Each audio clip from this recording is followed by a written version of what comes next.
Bonjour à tous. Aujourd'hui, petite vidéo pour apprendre à déterminer ensemble la réunion de deux intervalles. Donc, nous avons déjà fait une vidéo sur l'intersection de deux intervalles. Je vous la mets juste ici pour que vous puissiez faire un comparatif.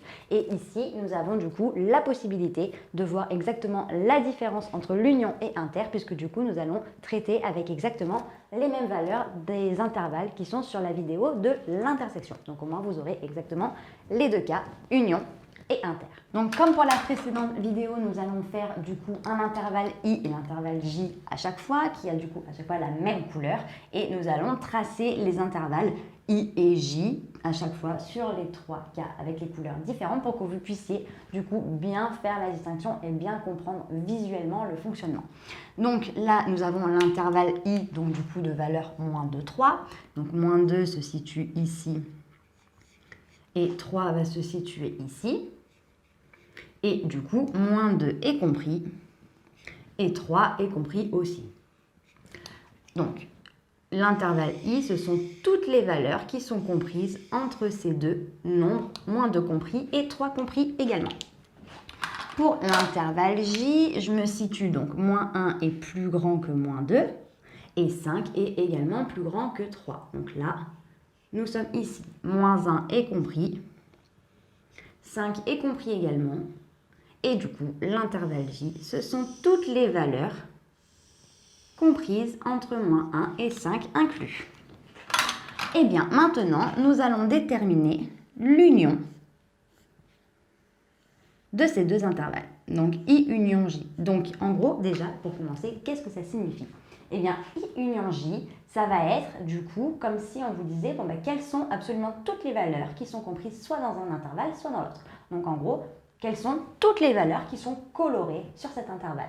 Donc, en fait, moins 2 appartient à l'intervalle I jusqu'à moins 1, où il n'y a absolument, à part en moins 1 lui-même, mais avant, toutes les valeurs de moins 2 jusqu'à juste avant moins 1, ça appartient exclusivement à l'intervalle I. Ensuite, de moins 1 jusqu'à 3, ça appartient aux deux intervalles, puisque du coup, moins 1 et 3 sont compris tous les deux, soit pour I, enfin, et pour I et pour J. Alors que les valeurs de 3 à 5, donc de 3 à partir de 3 juste après, ça appartient exclusivement à l'intervalle J. Eh bien nous, on vous demande de lister toutes les valeurs qui appartiennent soit à l'un soit à l'autre. Donc concrètement, ici, ce sont toutes les valeurs qui sont de moins 2 jusqu'à 5. En gros, toutes les valeurs qui sont colorées. Donc là, je vais pouvoir marquer que I union J, c'est l'intervalle de moins 2 jusqu'à 5 inclus. Pour la deuxième, exactement le même fonctionnement, on va d'abord déterminer du coup où se situe chaque valeur sur une droite graduée. C'est toujours plus facile à visualiser, donc n'hésitez pas, si jamais vous avez le moindre doute lors d'un contrôle, de vous prendre un petit brouillon, de faire un trait, de placer vos points, de mettre les couleurs par exemple. En général, ça fonctionne assez bien.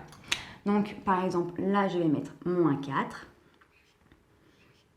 et 7 qui est ici. Tac.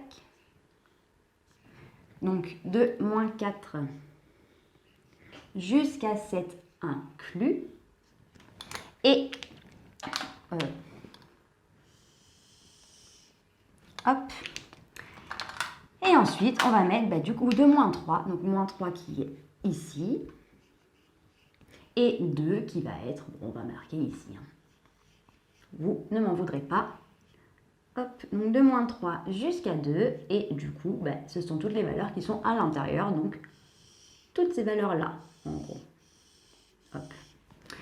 Donc, de la même façon, l'intervalle I union J, ça va être l'intervalle de toutes les valeurs qui sont colorées. Bon, du coup, là, je vois qu'on a de moins 4 jusqu'à moins 3, coloré en rouge. Moins 3, déjà, c'est coloré des deux couleurs.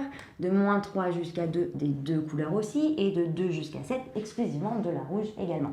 Donc, concrètement, toutes les valeurs qui sont colorées, donc toutes les valeurs concernées dans ces intervalles-là, ce sont l'ensemble des valeurs, donc de moins 4 jusqu'à 7. Donc, concrètement, l'intervalle I. L'intervalle I étant l'intervalle le plus large où toutes les valeurs à l'intérieur sont comprises pour l'intervalle J également. Donc en fait, l'intervalle I est l'ensemble, l'union de I et J. Pour le troisième cas, un petit peu différent, vous allez très vite vous en rendre compte. Donc là, on a moins 3 ici et moins 1 pour l'intervalle i. Les deux, donc moins 3 est inclus alors que moins 1 est exclu. Donc toutes les valeurs en dessous, donc moins 1,0001, moins 1,2, moins 1,5, etc. ça marche, mais moins 1 tout court en entier, lui ne fonctionne plus. Hop. Et du coup, pour l'intervalle j, on se situe du coup de 2 jusqu'à 4. Hop. Donc 2 est exclu et 4 aussi. Voilà. Et ça, ce sont toutes les valeurs pour l'intervalle j. Eh bien, pour pouvoir faire l'union de ces deux intervalles, il faut, comme pour les autres, que je relève toutes les valeurs qui sont colorées. Par contre, à la différence, là, à chaque fois, que ce soit pour lui ou pour lui, même si lui, il y avait un intervalle compris dans un autre, là, il y avait deux intervalles qui se superposaient. Là, il n'y a aucun intervalle ni incompris dans l'autre, ni superposé. En fait, il n'y a aucune valeur en commun entre l'intervalle i et l'intervalle j. En revanche, je dois quand même toutes les lister. Donc, en fait, il va falloir que je note quand même ces deux intervalles. Donc, pour pouvoir les noter, du coup, i union j, ça va être du coup de moins 3 jusqu'à moins 1 exclu toujours, mais c'est également, donc, union, les valeurs de 2 jusqu'à 4. Je n'ai malheureusement aucun autre moyen d'écrire ça. C'est une façon de lister les valeurs lorsqu'il n'y a pas au moins une valeur qui me permet de raccrocher l'intervalle précédent pour pouvoir en faire qu'un seul.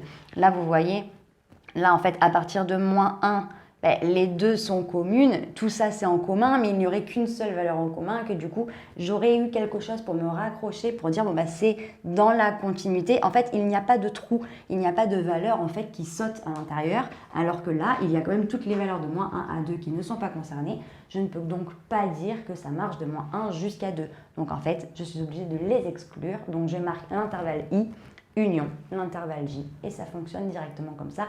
Pas plus compliqué. Donc voilà, donc j'espère que cette courte vidéo t'a plu et t'a permis de mieux comprendre du coup comment déterminer la réunion de deux intervalles. Si tu as la moindre question, n'hésite pas à la noter en commentaire, je me ferai un plaisir de t'y répondre.